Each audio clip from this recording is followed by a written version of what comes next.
We all deal with personal issues in our own way. Some face it head on without a care of the outcome.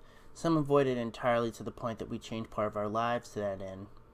And others just freeze up like a deer in headlights.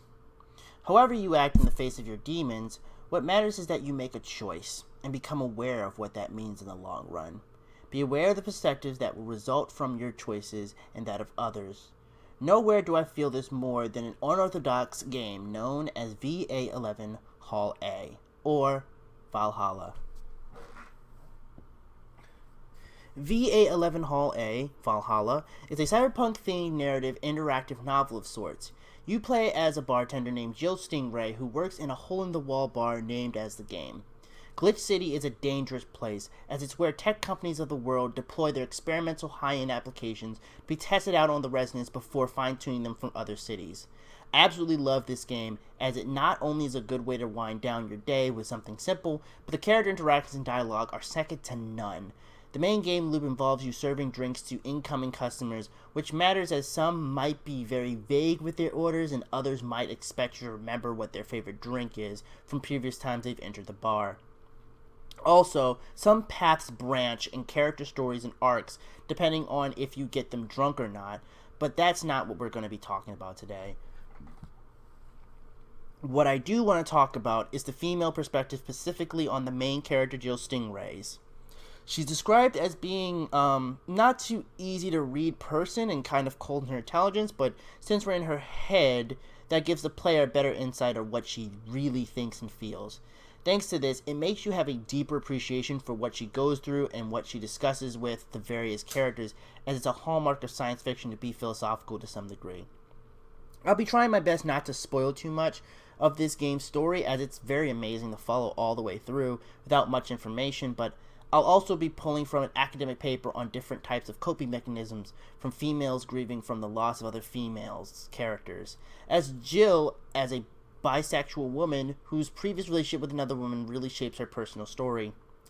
Though first, I do have to bring in one male character into this, as he's the first customer, and it gives us first few ideas of Jill's character through a very, let's say, loud man.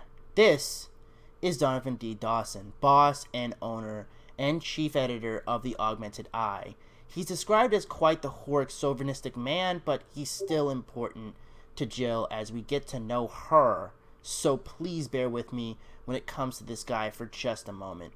The Augmented Eye is an online newspaper that Jill will occasionally read in between each sections when working on her phone, and discussions she has with him actually brings up some very interesting little bits that tell us more about Jill. One of the first things that you talk about is the way that traumatic media desensitizes the wired viewing audience, how news outlets need to compete for our attention by having the most detail for the most horrific, traumatic of things. Jill makes it known how much effort she actively goes into avoiding those articles, as shown in-game. We are never given the option to read any of the daily crimes of Glitch City. One real-world example could be the many school shootings our own news pushes towards us, letting us know the worst details, as there are people who actually will hold their attention for such things. Moving forward, the next talk is about celebrities and their audience. Donovan pushes that there is an idea that most gossip and drama exists because of the desires for the many to see the few be greats with beneficial popularity to fail. Sadly, even Jill displays that there is some truth to what this guy says, as the example she gives results in her immediately giving a judgment. Although this might be just played for humor, I'm still here to give an analysis after all. Also, the game does not shy away from showing some of the more uncomfortable aspects of her life, as Donovan makes a good few inappropriate comments in her general direction. Pretty sure you're not supposed to like this guy. Next, we can move on to more likable characters. Master Specialist of 765th Division Valkyrie, Say, in which the city police force is privatized and known as the White Knights. This woman here known as Say, as she is more or less a part of the White Knights that care to immediate wounds until the ambulance can arrive. When asked by Jill what type of shocking sights she has seen, Say goes into detail about how mesmerizing Glitch City looked while rescuing people from a building, or when remembering a horrific car crash, but focusing more so on the glistening lights of the city refracting off of the glass from the crashed windshields. We soon come to learn that although she seems to be a bit derpy and can be perceived as naive, she's actually extremely competent at what she does. Someone who sees Glitch City for the beauty that it possibly provides. A form of optimism that surprises Jill coming from someone who is a cop.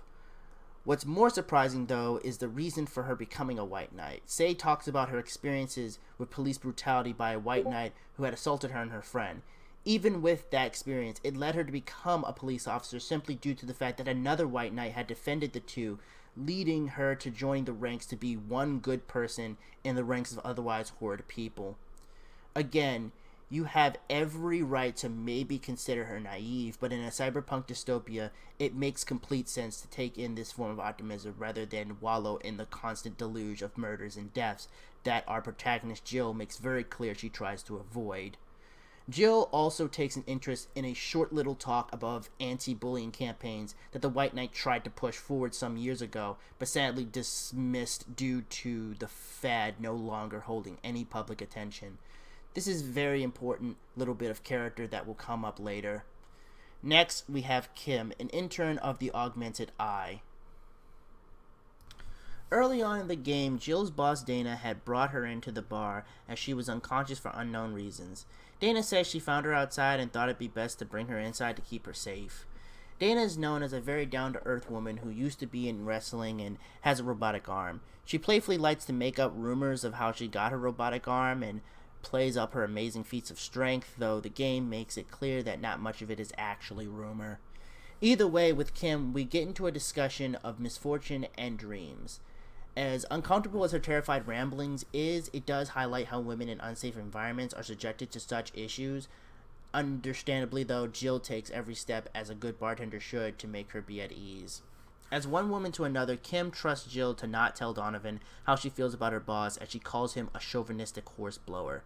The two talk about dreams and if they regret not achieving any, what is the passion to following your adult life, what needs to be prioritized, and how it's okay to go through life without a clear idea of what you want in life.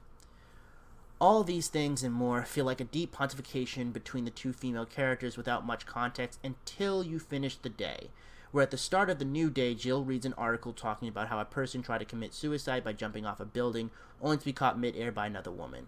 Considering that Dana is said to be an amazing athlete, fantastical even, and Kim thought she had died after waking up, it's safe to assume that she felt the direction of her life was too much to take and was only saved by Dana at the last minute.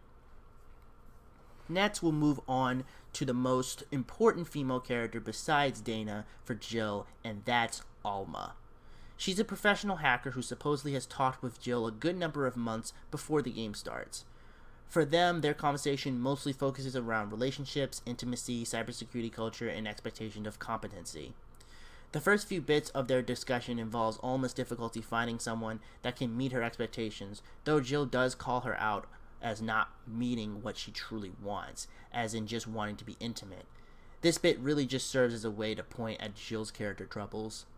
The conversation does move over to the idea that something like Anonymous and the mainstream media would become more problematic than anything, which is very telling considering this game is at least 7 years old, and only now we're seeing the impacts of online troll culture affecting our real world in an almost political sense. Lastly, she talks about how her looks and being a woman affects her ability to do business, as she needs to put up multiple proxies and distance between her and her clientele. She states how the few times she does meet face to face, they usually either hit on her or she has to prove her worth to these guys just because she fits a standard placement of attractiveness. Maybe I need to show up as a disheveled nerd or something. Give them what they expect to see. Learning factors that she adds that these jobs are usually simple security checks that often offers little interest or danger in her career. I consider this conversation to be the most important to a female perspective because it only occurred to me now that if this game was from a male protagonist view or was a standard sci-fi, you are having Alma as a character would have made me think that Alma would have to get with the main guy because of how open she's being. Since we're looking at this from the eyes of Jill, though, the first time playing, I never saw that possibility in the context of this game.